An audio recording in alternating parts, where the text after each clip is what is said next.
Isaiah chapter 5.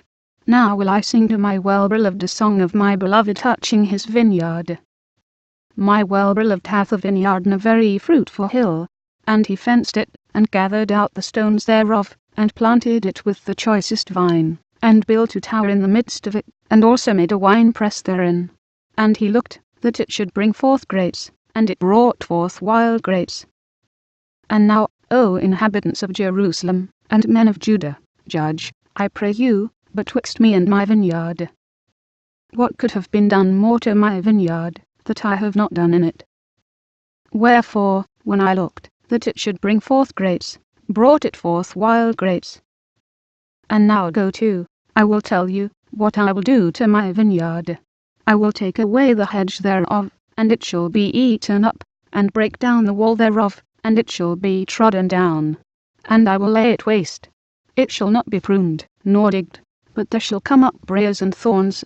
I will also command the clouds, that there rain no rain upon it. For the vineyard of the Lord of hosts is the house of Israel, and the men of Judah his pleasant plant. And he looked for judgment, but behold oppression; for righteousness, but behold a cry.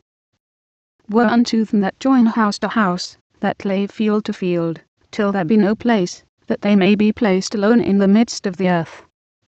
In mine ear said the Lord of hosts, of a truth many houses shall be desolate, even great and fair, without inhabitant. Yea, 10 acres of vineyard shall yield 1 bath, and the seed of an homer shall yield an ephah. Woe unto them that rise up early in the morning, that they may follow strong drink, that continue until night, till wine inflame them.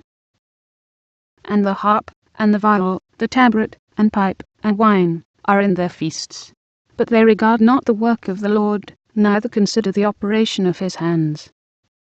Therefore my people are gone into captivity, because they have no knowledge. And their honorable men are famished, and their multitude dried up with thirst.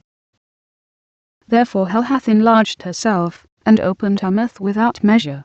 And their glory, and their multitude, and their pomp, and he that rejoiceth, shall descend into it. And the mean man shall be brought down, and the mighty man shall be humbled, and the eyes of the lofty shall be humbled. But the Lord of hosts shall be exalted in judgment, and God that is holy shall be sanctified in righteousness. Then shall the lambs feed after their manner, and the waste places of the fat ones shall strangers eat. Woe unto them that draw iniquity with cords of vanity, and sin as it were with a cart rope, that say, Let him make speed, and hasten his work, that we may see it.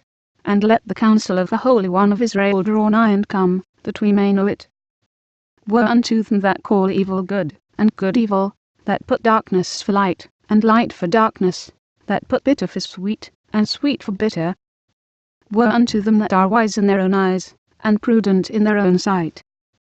Woe unto them that are mighty to drink wine, and men of strength to mingle strong drink, which justify the wicked for reward, and take away the righteousness of the righteous from him.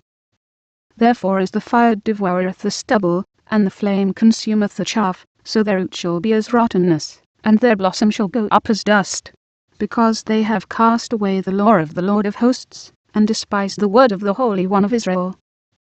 Therefore is the anger of the Lord kindled against his people, and he hath stretched forth his hand against them, and hath smitten them. And the hills did tremble, and their carcasses were torn in the midst of the streets. For all this his anger is not turned away, but his hand is stretched out still. And he will lift up an ensign to the nations from far, and will hiss unto them from the end of the earth. And, behold, they shall come with speed swiftly. None shall be weary nor stumble among them. None shall slumber nor sleep, neither shall the girdle of their loins be loosed, nor the latchet of their shoes be broken. Whose arrows are sharp, and all their bows bend. Their horses' hoofs shall be counted like flint, and their wheels like a whirlwind. Their roaring shall be like a lion, they shall roar like young lions. Yea, they shall roar, and lay hold of the prey, and shall carry it away safe, and none shall deliver it. And in that day they shall roar against them like the roaring of the sea.